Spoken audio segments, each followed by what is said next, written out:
let me just summarize what's taken me 15 minutes to explain.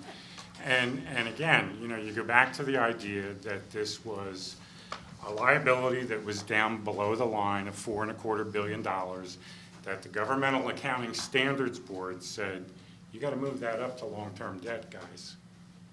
Now, granted, you didn't have to do it right away, but we did it. We chose to do it right away. Right. Okay. So we eliminated a $4.25 billion below the line debt, and yeah, we increased long-term debt by $2.8 billion. But instead of 60 years, it was 29 years at a lower rate of interest. Nobody knew that. It's not, there's too many things happening at the same time. You started out, Jimmy, saying that it was very complex. It's too complex to say, we've got a liability, we're gonna fund it, and then No, we're gonna but, fund it cheap. you get a dope like me, maybe they can put Well, it into But we Let dopey me didn't, just line. say- suffice it to say, we just didn't do a good PR Let me just on say a this. couple more things. I was just gonna say, Oh, I'm I was sorry. just gonna make one point. I don't mean to make this sound trite. If one of the purposes of this, of the center is to inform future governors and learn something, well, the message from this is too complicated in an election year, period. I contend that if we did this the next year, it would have been fine. We wouldn't be talking about it. It would have been a little controversial. We would have gotten through. The problem was that in an election year, because of its complexity and the ability for it to get picked apart, we tried every single explanation Every to what Pete explanation was we tried. talking about here. But the problem was, it was just a target-rich environment for our political opponents. And even for those who might not have been opponents, but ones who were a little skittish about their own reelection prospects, and I'm talking about certain Republican legislators.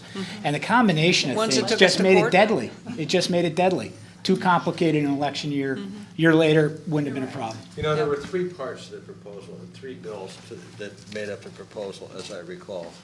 And most of your opponents, our adversaries in the legislature, including Jim McGreevey, voted for two of the three parts, but not the ultimate funding mechanism, which was kind of how we got into the situation we were to begin with. But remember, the reason for that was the stock market was particularly good at the time. And you didn't want to, and you told me you didn't want to miss it because you were going to take the 2.8 and put it into the market. Whereas if you'd waited for another year, Yeah. it turns out, looking at your analysis, if you'd waited another year or so, the market might have gone away from you. In fact, when we marked the market, we said we don't want to take all the value out, so we're going to go to 12 months ago. And that's what we're going to mark to market as. Yeah. Well, frankly, John, other than you and Roland and a few other folks at this table, who the hell understood that? I understood it. No, I don't mean that to be argumentative. No, but the I'm average just saying, person. No, he's talking about the average person.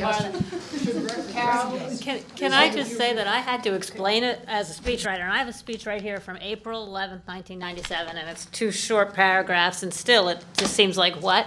And we talked to everybody in Treasurer, and I think the 3 of us, by then it was 4 of us, I guess, we're pretty much, we just kept saying, you can't do this, we can't explain this at all. All we were getting were blank stares, nobody could get this.